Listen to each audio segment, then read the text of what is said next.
Hello, I want to welcome you to ProjectManager.com and our webinar today on how to manage projects. Hello, my name is Jennifer Witt and I'm the Program Director for ProjectManager.com. Today we want you to be involved with us. We've got several ways. We're very social, and as you listen to this webinar today, we invite you to tweet the tips you might hear that might be helpful for other project managers. So if you have a Twitter account, all you have to do is log in to your Twitter account, and as you see in the top right-hand corner, you can type what's happening. We have some codes here that you can use, some codes and hashtags. So you can use @ProjectTips using the hashtag Project Manager.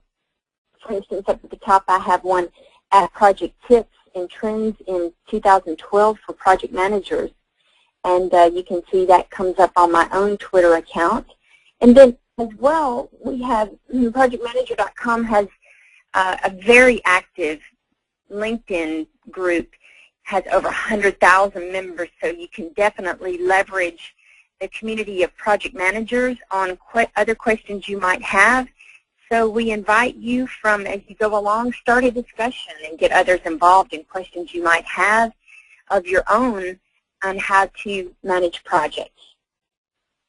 So today's webinar, I want to cover the agenda that we're going to talk about. Today, this session is a basic intro to project management. Some of the most common questions I have and some of the most common issues or problems we have is just some of the basic principles in how to manage projects. And there's so much going on. It's easy to understand how one can get rusty or may need to go back and review some of the project management tips and techniques, or maybe even some best practices. I come from a family of sports and was an athlete myself, and I know that every spring I had spring training, so I had to go back to the basics and learn the basics. So today, consider this as a basic spring training or boot camp and reminders of some of the basic project management principles. So for those of you who may be reviewing this webinar, you may be have managed projects for years, so consider this a refresher. Some of you reviewing this webinar may be managing projects for the first time, and you have many questions, and how do I get from point A to point B, or what am I supposed to do when? Which are some of the great questions you have in project management. But we're going to actually go through the project management life cycle today, step by step, and going to introduce some of the concepts, some of the principles, some of the terminology, and hopefully answer some of the questions you might have. We're also going to provide a roadmap because, again, some of the questions are, how do I get from here to there?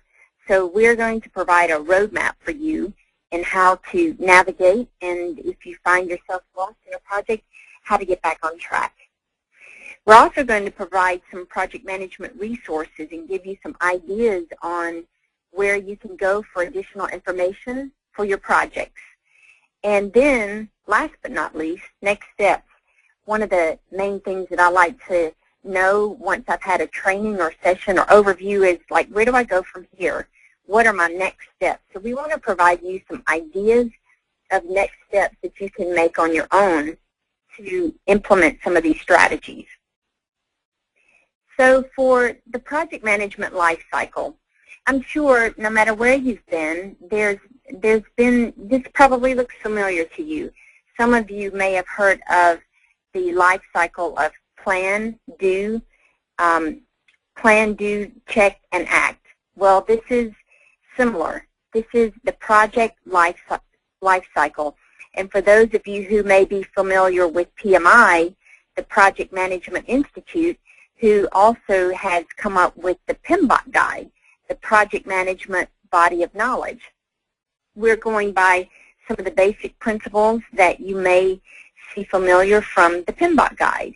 So the project life cycle that PMI and the PMBOK guide references, as well as some of the other methodologies that you might have seen from, if you're familiar with Prince and the Prince 2 methodology or some of the other methodologies you may have seen. But the life cycle is initiating, planning, executing, and controlling, and closing. So if you see this cyclic life cycle, it goes counterclockwise. So it begins with the yellow. If on your screen you can see colors on your screen, starting at initiating in the yellow, it goes to the planning part of the life cycle, to the executing and controlling, and to the closing. So some of you may be in some environments, or you may see some projects as I've seen, and I've actually have to admit I've done myself. Maybe some of the projects have gotten ahead of themselves. Maybe they've actually skipped the initiating or the planning parts of the life cycle, and they've gone straight directly into executing and controlling. But so today we want to start from beginning to end and talk about each one of those. So here is the different parts of the life cycle here. What we're looking at, if you'll see on your screen, 4 different blocks here. And underneath you'll see the initiating, planning, executing and controlling, and the closing phases. One thing I want to outline on this page is the outputs coming from each one. So starting from going from the left-hand side of your screen to the right-hand side, if we start with the initiating part of the life cycle, one of the major outputs, as you may know, is a project charter. So some people may say, we don't do project charters. Well, actually, in some form or fashion, you probably do. You just might call it something different. As a matter of fact, in some organizations, you may be referencing this as maybe a statement of work, something that's generated from there, or a business case, some document that actually gives the authority and approval to move forward on a project. In the next part of the life cycle is the planning phase, the planning process. The main output of the planning process that we're going to be talking about today is the project plan.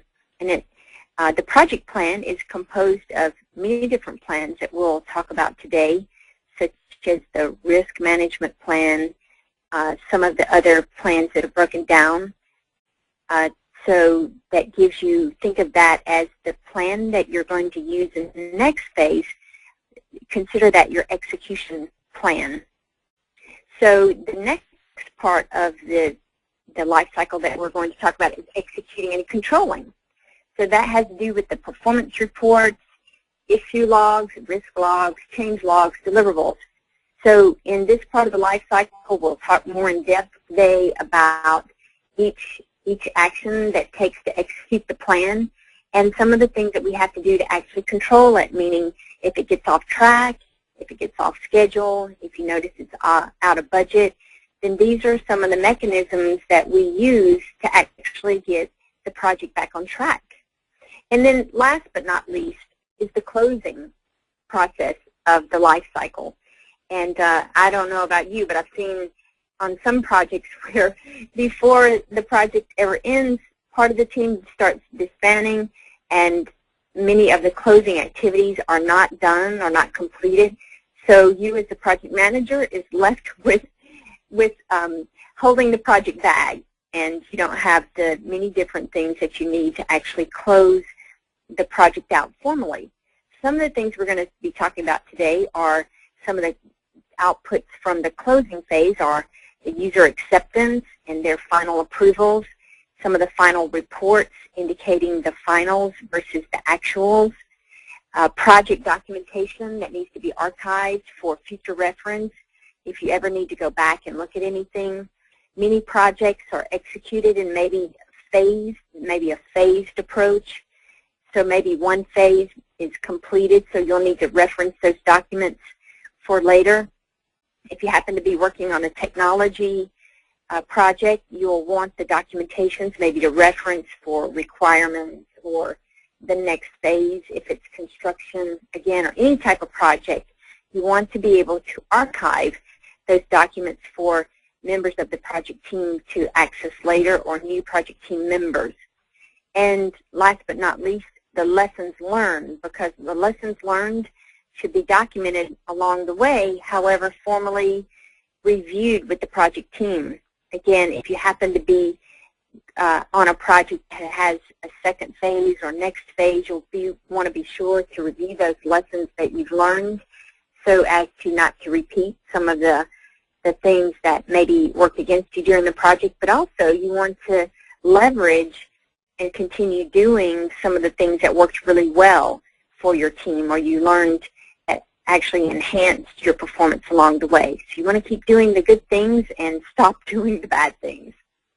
So let's take a look at this. So we're going to be spending quite a bit of time looking at this slide because we're actually going to go through each one of these, but we call this the roadmap, a project roadmap. And as you can see, starting from left to right, you see how this aligns with the project life cycle.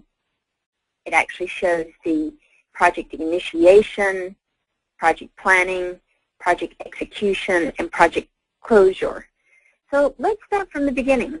So what happens here? These are some of the, if you look here, you see the start. If you look at project initiation, the project initiation process of the project life cycle, and you start, actually what's happening there is you're developing a business case.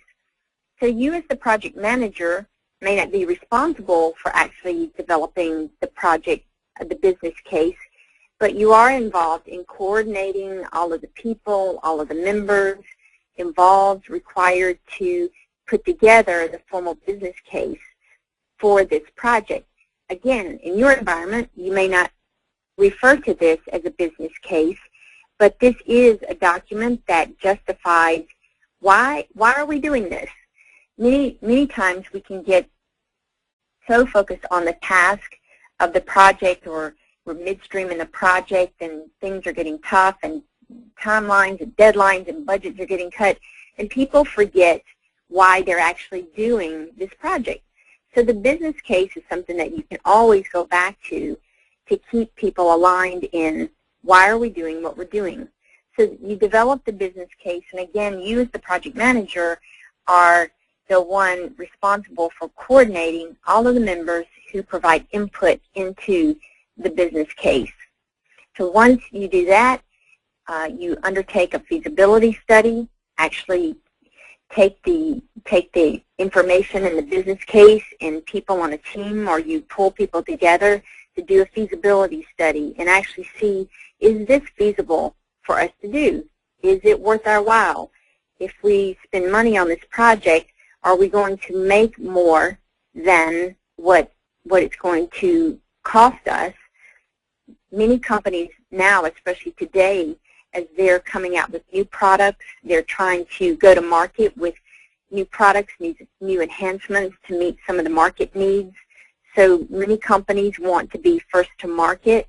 So sometimes during the feasibility study, they're looking at, can things really be done, because they're actually doing things that have never been done before. So you want to see, is it even feasible for us to do it? If you consider technology, you may have some ideas on technology, but maybe your ideas or what you want to do might be a little ahead of your time. You've got to look at, if you roll out a new product or new technology, if companies are creating new construction projects, or even in real estate, new products to the market, are your customers ready for what you're going to roll out? So feasibility study is a big part of what happens in the initiation phase. Then once you do that, you establish the terms of reference, or the terms of the agreement. How are we going to do this? So everyone agrees to the terms. And then you appoint a project team. At this point, once you've developed your business case, you've determined that, yes, this is feasible to do, we have the resources, we have the where and means to do this, it's going to pay off for us to do this project, and you agree to the terms. Now you want to put your project team in place. So you begin determining what resources do we need, who do we need on this team. Then set up a project office. It's important before you actually go into the thrust of a project to actually set up a project office. And what does that mean? That can mean different things to people because project sizes, the size of the project, the size of the team may be different. So some projects are small, some are complex and relative in size. It could be you could have a few team members, you could have hundreds of team members. Your team members could be co-located in the same building, yet they could be global. So you need to set up a project office that fits your needs of your project. So you don't want to do overkill, but you just want to make sense of what you do. But setting up a project office means things, for instance, like setting up your templates. Where are we going to house documentation? Are we going to have project notebooks? Are we going to have a server? Are people going to access documents and files through something like a SharePoint or through some type of project management software? But how is your project team going to collaborate? So it's important to set this up, get your team, get your project mobilized before you actually begin engaging. Because now at the next phase of the life cycle, when you begin doing your project planning, it's important that project team members can collaborate with each other and have easy access to each other. And then before you go into the project planning process of the life cycle, at this point you want to perform a phase review. So what does that mean? So this is great. Some environments may call this a gate review. Some call it a phase review. But what this means is before you close out or before you go to the next process of the life cycle, you want to make sure everything's been done. So think of this as, say, a checklist or a review or an assessment. Have we done everything? Do we have everything that we need in order to go into the next phase? Because if you don't have the information, if you don't have the approval, you don't have the team, you don't have your project office set up, so you don't want to get ahead of yourself and then not be ready. It's the hurry up and wait game. So perform your phase in review. If you find that you do not have everything, then you need to be sure to go back and get the project deliverables or the outputs that you need, because the previous slide that we showed with the outputs are important as inputs into the next phase. So the outputs from the project initiation phase serve as the inputs into the project planning. So once you've done your phase review and you have the okay to go forward, then now we're into the planning. Okay, here's where the fun begins, because now everyone's decided we're a go to do this project.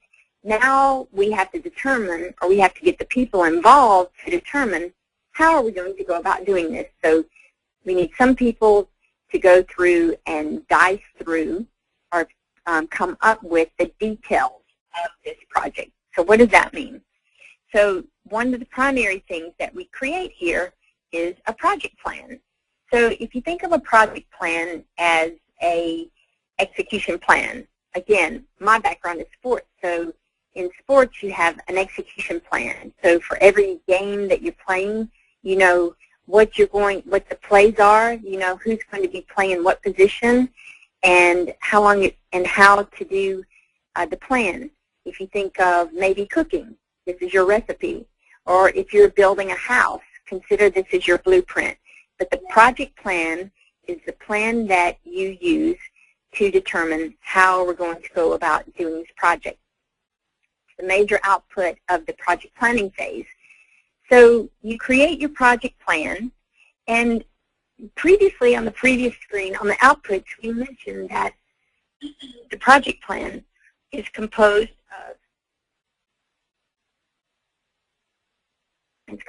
of several subplans. So the subplans look like this.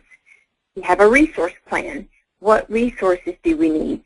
That's resources meaning people. It could mean supplies. It could be materials.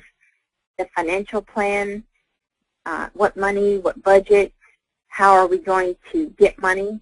Do we need to finance it? How are we going to get the money for this project? Who's going to be paying for it? The quality plan, risk plan, acceptance plan, communication plan, procurement, how we're going to contract suppliers, and then again the phase in review. So let's take some of these sub-plans and let's talk about these a little bit in more detail. So again, the resource plan. The resource plan is not just people, it's also supplies. For instance, those who may be in aviation, some aviation is where are we going to get equipment? Who are going to be our vendors? How are we going to get those resources? Who are going to be the people? Who are going to be the people involved? Do we have to source them? Are we going to insource them internally from our team? Are we going to use contract partners? Are we going to use vendors? Are we going to do an RFP? So the plan tells you how. It also tells how. It identifies what resources you need.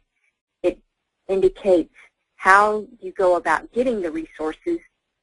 It also indicates who needs to approve those resources in order to get them. Then we create the financial part of the plan. Again, that has to do with finances. How are we going to finance the project? Does the money come from a cash reserve? Is a certain business unit paying for it? Are you in partnership to pay for it?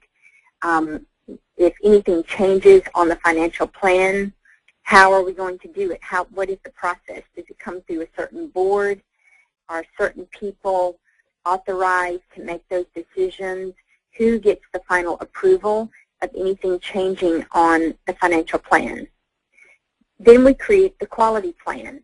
Quality meaning what quality statistics or what quality features are involved for the products. For instance, if you're producing a product or if you're producing a service, what quality measures have to be met in order for this to be approved. So there's certain statistics involved in the quality plan. Who comes up with those metrics? Who sets them? Where do they come from? Some may be outside standards. For instance, if you're in manufacturing of certain steel or plastics or other products may have certain industry standards that have to be met. How do you go about reviewing those? Who actually has the final approval for those? What is the process to get that done? Then the risk plan. You've got to create a risk plan.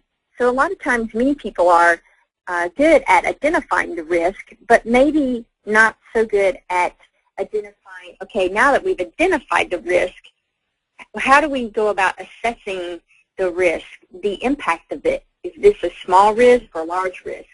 Many times people get confused where they think something may be a small risk, but it could have a really huge impact.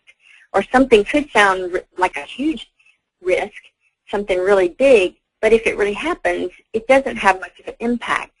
So it's very important to identify your risk plan, how the process that risk are identified, how risks are evaluated, and how risks are mitigated. So having a mitigation strategy. But all of those things are outlined in the risk management part of the plan. You also have people identified who approve the mitigation strategy, who approve what's done on mitigating those risks. Then you create an acceptance plan. For instance, the user acceptance, if it's a product or it's a service, what is the plan that is going to be used on this project to accept the deliverables that are going to be produced as a result of the project execution phase. So you need to know what are the acceptance criteria, who's involved in testing those, who's involved in giving the final approval of the acceptance test. So that plan identifies the process and the people to approve that. Then a communication plan. Many of the projects that I've seen that have been derailed or maybe categorized as failing projects have to do in the area of communication.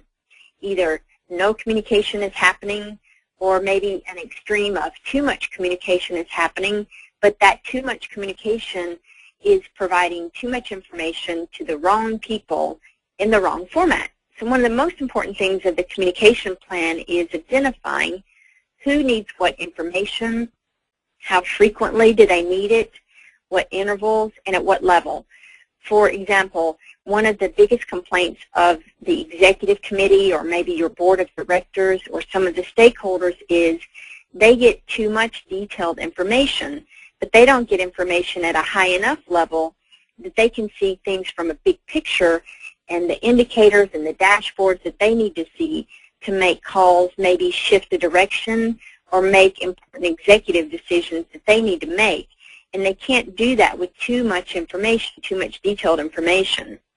Likewise, some of the people at the detailed level, maybe it's your technical team or it's a construction team, the line workers of the project may not be getting enough detail. For instance, some of the people producing the deliverables may be waiting on information from other people on the project, and if they're not getting the communications that something has been delayed and maybe they won't get the information when they expect it, if they don't know that, if it's not communicated to them in a timely, regular fashion in some way that they can get that information quickly, then it's going to impact their deliverables as well.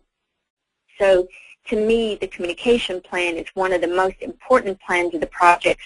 It sounds so simple, but it causes most of the derailments of projects. If you look at some of the research and statistics, it always comes near the top, one of the top reasons for project failures. There's some myths around communication that teams do not like meetings.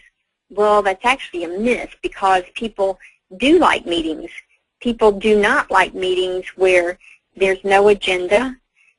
People do not like meetings where people leave and they're not sure what actions, who's going to be doing what, so there's no follow-up.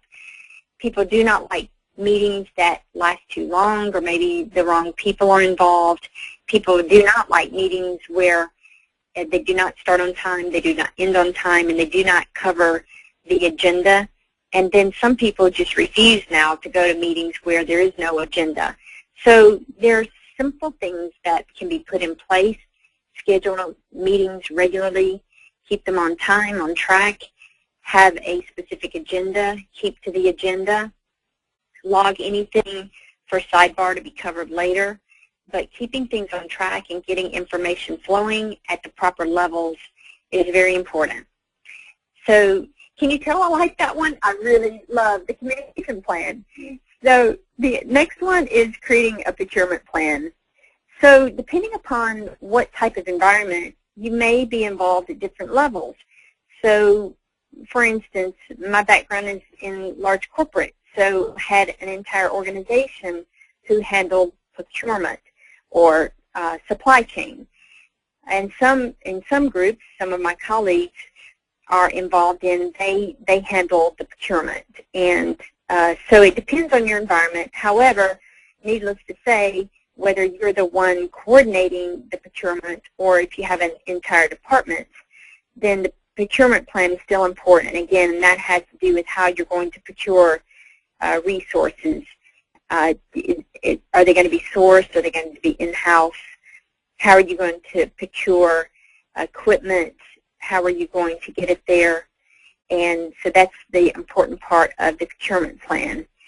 Contract the suppliers. Again, contracting the suppliers may be part of the procurement plan. It just depends on the organizations, but you have to know how you're going to contract your suppliers, what contracts need to be in place, what type of contracts, if they're fixed fee, it's how you set up your contracts, if they're time and materials. So that needs to be known so you know how to set up the budget for your project and how to pay and when to pay your suppliers that may be paid upon deliverables or milestones of the project. So those are the sub-plans of the project plan. So quite a bit of detailed information, but again, the plans are exactly that. It tells the plan, the process. What is the process for the project plan and the associated sub-plans? What's the process? If they change, how are we going to make changes to the plan? Who are we going to inform? who's responsible for the approvals. So that is an important piece that feeds into the next item, which is perform phase review. So this one is very important because now at this point, the plans are going to be handed over and used for the project execution and the monitoring and controlling of the project. So you want the plan to be updated. You want it to be communicated to all parties on the team, all your stakeholders, the project teams involved, because this is the plan that everyone will be using, referencing, updating, and running your project. So you give that to the team members, and then now we are, if at the end of the phase review, everything looks like it's ready to go, then you head towards execution. If not, then you cycle back through. You go back, you identify the areas that need more information, and then you go get the information, because you don't want to begin the executing, monitoring, and controlling without the outputs. Remember, so we're producing outputs of the project planning phase, and those outputs feed as inputs into the project execution. So you take the inputs and you use this information to now we begin building the deliverables. The deliverables, again, this could be a project that's producing a product, or it could be producing a service. So, but the deliverables are produced from this part of the project life cycle. So we're building deliverables, we're monitoring and controlling the project. So we're using the plan, and within the plan we have the time. We know the timeline that it's going to take to deliver this project. We now know the budget it's going to take for this project. We know the resources. We know the quality standards that we're going to have. And now we're going to use all that information to monitor and control.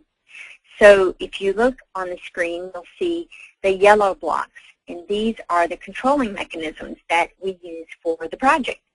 So here we start performing the time management aspects of the project. So we begin looking here, how are we meeting the schedule? Are we on time? Are we following the timeline? Are we still on schedule from a time perspective? And again, here we're looking at things where we're looking at, are we ahead of schedule? Are we behind schedule?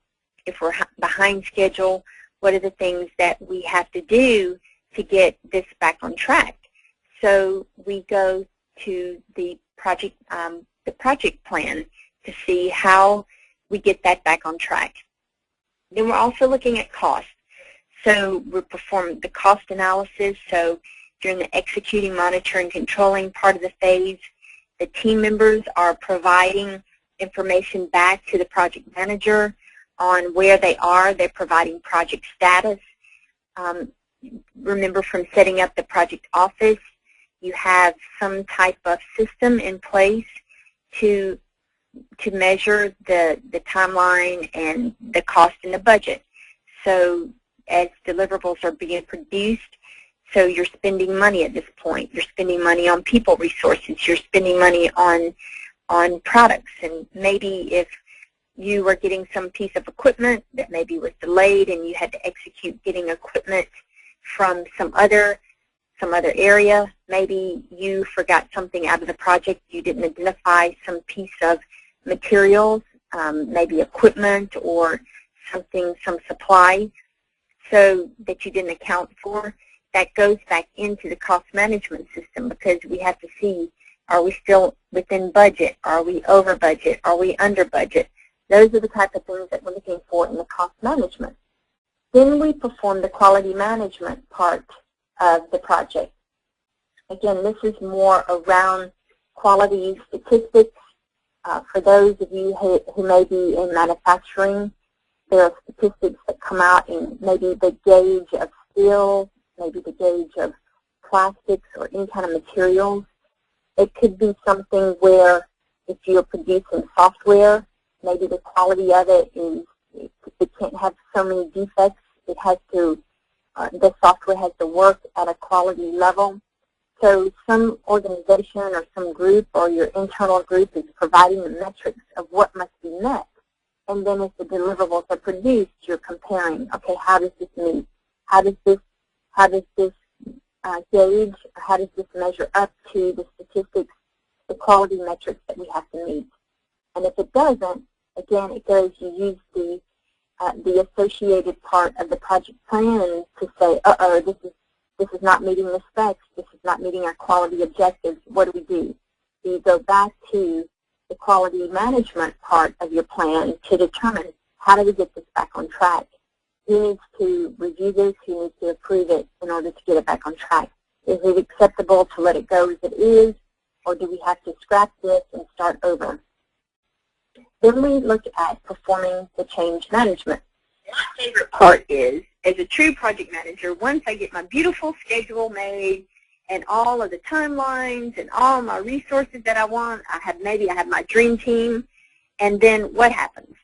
It obviously changes. Someone comes along to mix up my apple cart.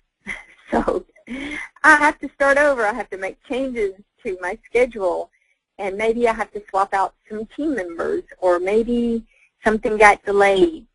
So I have to invoke my change management plan. So what happens is maybe I find out that I have to swap out a resource. Maybe I need additional resources on my team. Maybe some of the resources I have, maybe I find out they're not trained, so I need to get some experts involved. Maybe equipment's not going to get there on time. But something has evoked a change. A lot of times it may be my stakeholders, or maybe the end users who come up, and they may want to, at the time we're doing this, actually expand the scope. So something may change the scope of the project. So maybe they want to expand it, so you have to take those changes back to your change control board. Have the change control board evaluate the change and approve the change. So the beauty of being the project manager, we're not the ones responsible for making that decision. We are the ones responsible for collecting all the information, the relative information about that change, making sure the people on the team are providing input on what this change, how this change will impact the project. But that information is taken to the change control board for the stakeholders to evaluate to see how they want to handle that, because any change invoked actually impacts your triple constraint. So of the triple constraint, you want to see what needs to be done to keep the triple constraint balanced. That's the infamous change control board. Next is performing risk management. Again, what I see is teams are great at identifying the risks. They identify them, and then they go into the plan never to be considered again. Well, that's not everyone, but it's very frequent that people are very good at identifying the risk, but they don't identify what we're going to do if this risk event occurs. So it's like being at home. So maybe in your home you have, or your office, say your office area. In the office you have, say, a plan, an evacuation plan if there were to be a fire. So you have an evacuation plan if there were to be maybe some event of Mother Nature, maybe a storm, or maybe something where the people have to evacuate. So there is a plan, and you know if that risk event occurs, you really want to know at that point what to do. So if you're in the office area, I know some people have someone on the floor as the fire chief, and they have a little hat they wear. So you know if a fire happens in the building, then you look for the person with the little orange hat or the red hat, and they lead you out of the building. Well, we want the same thing for our projects. We want to know if the risk event occurs, then we want to be able to have already evaluated, would this have a big impact to the project? Would this have a small impact to the project? And you already want to know in advance what actions are we going to take if this risk event is to occur. so you don't find yourself, if, say, for instance, of your office area, if a fire were to happen in your office, you don't want to be scrambling around trying to figure out what's the exit door. You already want to know the exit door. You want to know how to get out and where you're supposed to go. Same thing on your project. So the risk management plan is very important, because some of the risks that occur, if you already have a plan in place, it's least likely to delay your project. It's least likely to wreck your budget. You already know what's going to happen. It's just a matter of evoking that plan. So you want to know how that plan is going to be handled. Then performing issue management. This is another area where teams may be tracking issues, but if they're just tracking issues in, say, like a log, but nothing's ever happening, then issues aren't getting addressed, and they can compound problems or issues on your project. So with issues management, you want to be sure as the project manager that you are constantly polling your team, making sure that issues are being raised, they're being documented, they're being handled in a timely manner, they're being escalated if necessary to get the appropriate people to support getting those issues resolved in a timely manner so they don't impact your budget, they don't impact your timeline, they don't impact your resources. So it's very important to keep issues managed, maintained, and up to date. And the people who are working on the projects are the most important people to know what issues are occurring.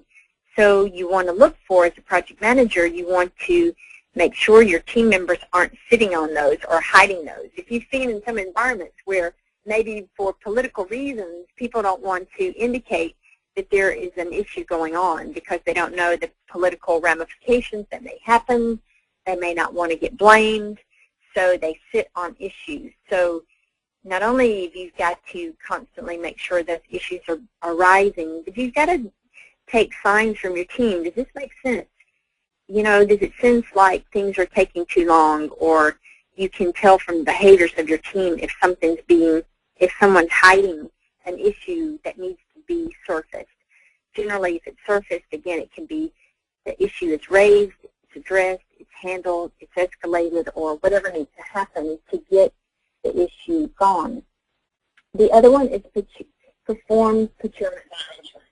So again, on most projects, you're procuring something, whether it's procuring people resources or supplies or something, so you constantly want to know if something gets off track on your project. You know, how do we procure? What are we doing to procure things? Maybe you need to procure more equipment, or maybe a supply or something that was unexpected. So you want to keep, you know, that's an item that you always have to check. How are we doing on the procurement items? The next one is acceptance management. So very important during the project execution and monitoring and controlling phase. Remember, this is the part of the project where deliverables are being produced. So whether it's product deliverables or service deliverables, something's being produced. And so something's being produced, it's gone through the quality management, you've tested it, you've made sure that it's working. Now you're ready to get maybe the testing teams to look at it and accept it so that it can now go to your user acceptance, to get the user acceptance testing, or whoever is in charge as part of this plan to review it, evaluate it, and approve it. It's very important to keep the deliverables evaluated and accepted and approved real time, as quickly as possible according to the project plan. One thing that you don't want to happen is save everything to the very end. So now you're at the end of the project, and now people are just now beginning to look at and evaluate the deliverables to find that maybe something's not meeting the specs. And so it has to go back to maybe the project planning phase. Something didn't get planned correctly. Maybe the requirements weren't identified correctly. So it had to go back to the beginning of the project. That is a total project derailer. It's very hard to get things back on track, and it's more or less going to impact your time, your budget, your resources in some form or fashion. So it's a very important piece to get the user acceptance. And again, so here's my favorite. We're back to my favorite, the communications management. So again, getting information out. So you're performing your communications management. So remember that thorough communication plan that you've now created, you created as part of the project planning phase. Now you're using that to disseminate and disperse information, whether it's electronic, whether you have a server or some repository, whether you're emailing information or however you're communicating the information, that information is getting out timely to all the team members, to the stakeholders, to the user. Everyone's informed. So that's being done as part of the project execution, the monitoring and controlling part of the project. And a big piece of all of these phases is the baseline of your project schedule, your project budget. All of the documents are baseline because it's part of the execution, the monitoring and controlling. Something's going to change.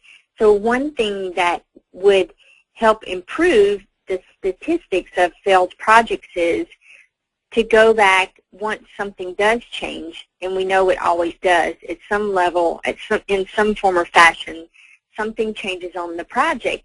But what happens is, one reason that things are deemed failed is that people forget to go back through the formal process to get things approved.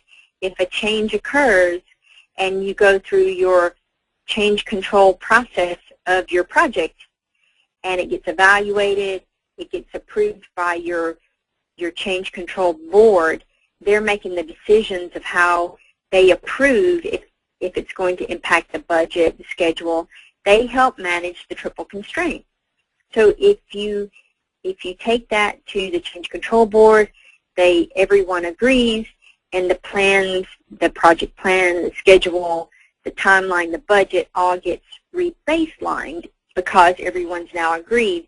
That can change the aspects of your project where, yes, something did change, but now you've all agreed to change the timeline or you've agreed to change the budget. So therefore, it's not considered a failed project because everyone who is authorized to make those approvals and changes and decisions have agreed that it's okay to extend the timeline. They've all agreed and accepted and approved to change the budget, so it's not deemed failed. So those are some of the little tips and techniques and best practices so as not to have your project at the end evaluated as a failed project, which goes into project closure. So again, at the end of this project, we perform our phase review. We've made sure that we've completed all the deliverables, again, whether they're product deliverables or service deliverables. We've made sure, okay, we've produced everything that we said that we were going to produce, and if not, we've gone to the change control board and we've had approval or guidance and approval to handle those. Maybe if they weren't completed or didn't meet guidelines, maybe it was agreed to put some deliverables in phase 2. So whatever those decisions are, they've evaluated, they've been documented, and you move into the project closure phase. So you perform the project closure activities, you perform your project completion. Some of the main items that we don't want to forget in the project closure part of the project is finishing, again, the user acceptance, the sign-offs. It's very important to get the sign-offs that you need into the project. You need the contracts are signed here because at the end of a project, if you're using suppliers or vendors, these are the approvals that you need for contracts so they can get paid for their part of the project. And you also make sure documentation is completed and it's archived, it's available for team members to access later in the future if necessary. And also, again, important piece, lessons learned, because those lessons learned will serve not only for use on similar projects or your next project or next phase of this project, or if nothing else, for other team members or you yourself as the project manager. So once all those items are done, we're at the end of a project. So that's a lot of work. The project manager is key to coordinating all of these efforts among all the team members, the stakeholders, the project team. So once we've done there, so you wonder, how can I get that done? We're working more and more trying to work with project managers to increase efficiencies. A lot of the questions we have are, how do we do that? People are always looking for templates and ways to increase their efficiency, whether it's someone, again, people on the call may be people who've managed projects for years, but always looking for what is another resource, what's a new resource I can use, something that helps my efficiency, how can I do this quicker, faster, cheaper. People who are new on the call may say, wow, I don't even know where to start. I remember starting project management. I have a technology background, so I played more of a technical role on projects before I moved into the project management phase. And although I was always a team member, wow, now that I had those project management responsibilities, my questions were, where do I start? How do I start? What are my tools? What are my templates? So those are some of the general questions that we get. So if you look on this slide, the project management resources, here are some resources and maybe some guidelines, some areas where you can consider looking. So resources that we find that are very helpful and people always ask about are life cycle phases, activities, and tasks. So what we showed you today are very high level, just again, overview of project management and the life cycle, some of the things that have to be done, the activities and tasks that have to be done to produce those deliverables. But a lot of people are familiar, again, with the methodology by PMI, the Project Management Institute. There's the Prince methodology. There's MPMM here. ProjectManager.com provides a methodology. Practical templates on finding templates that have all of the aspects that we talked about. The templates including things to support the process and who needs to do what and when. And then example case studies. And people are always looking for how can I find something or a case study of something that I've done before and related topics. So here I say Google is our best friend. So Google is a best friend where you can go Google this. What ProjectManager.com has done is pulled information together over years of experience in consulting and training and just experience out in the field, pull some great templates together that are used by many people. There's their MPMM methodology that you can access. But for one of the next step, leads into the next step. So just as a reference again, you can go out to Google and you can search, do all kinds of searches for project management templates. You can do Google searches for project management methodologies, all types of training. ProjectManager.com has pulled a lot of things together to save people time and effort. They also built a huge community of project managers worldwide working on all types of projects, pulling them together, bringing that expertise here. So ProjectManager.com, if you haven't been there, I invite you to go to ProjectManager.com. ProjectManager.com is very social. We're very social. We love to talk with people. We have a team of people in customer support who can help you. If you're looking at the screen, there's a way that you can call us. Calling us, we love to talk with people, answer any questions that you have.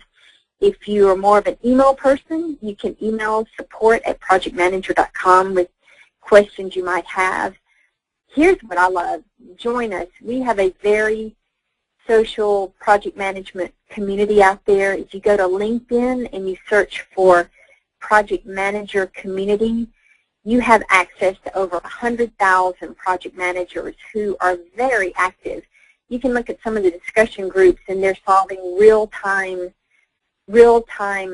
project management issues. They're questions. You can start your own discussion groups like I showed you in the beginning. Start a discussion. You may have a discussion and you have access to people all over the world who can help you. It's just phenomenal.